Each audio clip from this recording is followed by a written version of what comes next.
Bertemu kembali. Dalam kita mengenang MH370, ada berita baru yang kita terima juga bersabit dengan pesawat. Sebuah pesawat milik Malindo Air dilaporkan terbakar di bahagian enjin sayap kiri dalam penerbangan ke Kuala Terengganu pagi ini. Malina Manaf sudah bersedia di bilik berita untuk kupasan lanjut mengenai berita ini. Silakan Malina. Baik, terima kasih Arfa. Kita sudah dapatkan salah seorang penumpang yang menceritakan sendiri pengalamannya kepada editor kami iaitu Encik Ahmad Saimi Mak Zabri, dan penumpang itu Saudara Nur Azlan Abdul Wahab berada di talian. Assalamualaikum. Waalaikumsalam warahmatullahi. Pertama sekali saya mungkin ketika kita masih lagi trauma dan kehilangan MH370 dan berlaku pula insiden ini, apakah perkara pertama yang terlintas di minda Saudara Nur Azlan ketika berada dalam pesawat itu? Ya, saya macam rasa terkejut sebab pada saya bila kejadian MH370 tu boleh kita jadikan satu pengajaran supaya syarikat-syarikat penerbangan yang lain akan mengambil langkah berjaga-jaga ataupun langkah-langkah keselamatan yang lebih ketat.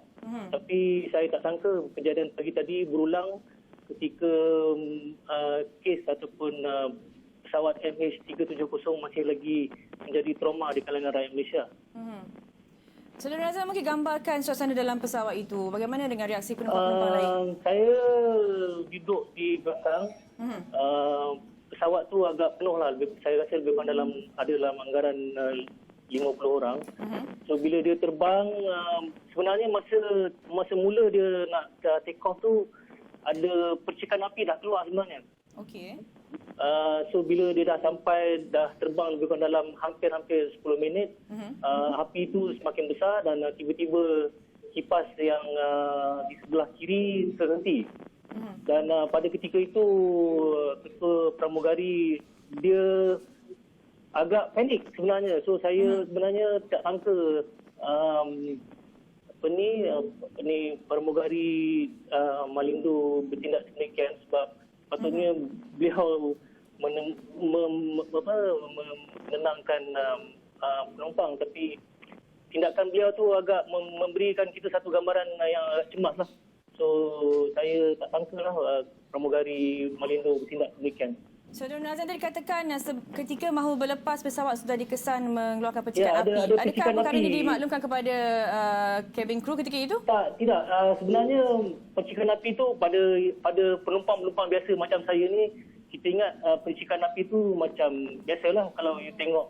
Kalau you biasa tengok kalau kereta F1 tu kadang-kadang ada percikan api kan. So kita ingat benda yang normal lah pada satu pesawat. Tapi bila semakin dia tinggi, api itu semakin besar, dan bila pada ketinggian ataupun pada tahap lebih kurang 10 minit di udara, api itu lagi besar dan tiba-tiba kipas itu terhenti dengan sendirinya. Okey. Apakah bentuk pengumuman dibuat oleh juruterbang ketika mereka mengesan adanya kebakaran di enjin pesawat ini? Okey, bila kejadian dah berlaku di atas, masa di udara, ketua pramugari mengeluarkan arahan supaya kami bertenang dan memakai tali pinggang geledah, dan juga memberi arahan yang ataupun memaklumkan kepada kami bahawa pesawat akan berpatah balik ke Subang. Okey, kalau kita dapat maklumat awal tadi, 49 penumpang berada dalam pesawat itu, dan daripada keseluruhan penumpang, boleh Encik Nur Azlan gambarkan berapa ramai wanita ataupun ada kanak-kanak berada dalam pesawat itu?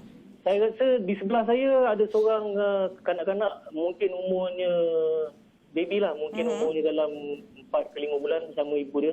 Kalau dari segi pecahan, saya rasa lebih ramai lelaki lah daripada perempuan. Mungkin 50 ataupun 60% lelaki dan selebihnya perempuan.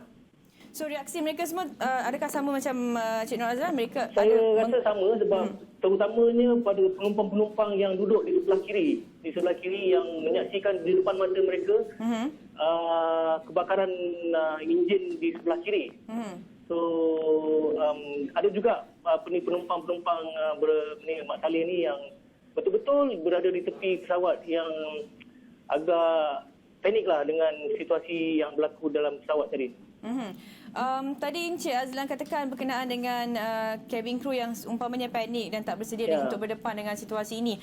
Adakah mana-mana penumpang yang bertindak menenangkan penumpang-penumpang lain kerana mereka sebenarnya dah tak dapat nak handle situasi itu?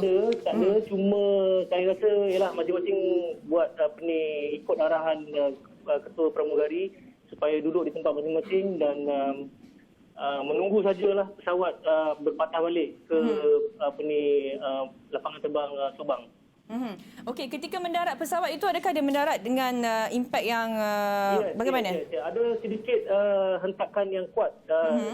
Saya pun I'm a frequent flyer. Okey. Tapi bila dia mendarat, saya rasa disebabkan oleh kekurangan ataupun satu enjin yang gagal berfungsi. Masa dia mendarat tu agak bukan yang satu pendaratan yang normal lah. Bukan smooth landing lah maknanya. Yeah, it's not smooth landing. Dan selepas mendarat, apakah yang berlaku, Cik Nur Azlan? Okey, bila dia mendarat, saya boleh nampak kaki tangan MAB dengan bombernya sudah siap menunggu. Dan kami terus dibawa ke departure hall balik lah sebelum untuk tunggu. Tapi malangnya pesawat tersebut dibatalkan dan saya pun membatalkan mesyuarat saya saya sepatutnya ke Terengganu untuk menghadiri mesyuarat dengan unit perancang ekonomi negeri. Maknanya penerbangan ini dibatalkan. Adakah penumpang? Okey, saya dimaklumkan Cik Nur Azlan tak naik penerbangan seterusnya. Saya cancel my ticket and then saya ambil balik duit saya. Okey, penumpang-penumpang lain bagaimana Cik Nur Azlan? Saya tak pasti, itulah tadi saya cakap. Sepatutnya saya rasa pegawai-pegawai Malindo sepatutnya lebih proaktif. Mereka sepatutnya mendekati penumpang, bagi tahu what is your plan A, plan B. Tapi kami dibiarkan lebih kurang 30 minit tanpa ada apa-apa berita daripada pegawai daripada Malindo. Okey, dan ini disebabkan itu saya mengambil keputusan sendiri untuk batalkan penerbangan dan membatalkan mesyuarat saya lah. Okey, ini bermakna tiada taklimat tidak diberi selepas ada. pesawat itu mendarat Tidak ada. Dan semua penumpang membuat tindakan sih untuk sama ada betul. tidak ada nasihat lanjut oleh Malindo Air lah. Betul. Okey, terima kasih banyak-banyak Encik Nur Azlan sudi berkongsi pengalaman bersama kami. Kami mungkin akan cuba bawa Encik Nur Azlan datang ke studio untuk bercakap lebih lanjut tentang pengalaman trauma berdepan berada dalam pesawat yang enjin terbakar ketika ini. Terima kasih banyak-banyak. Okey.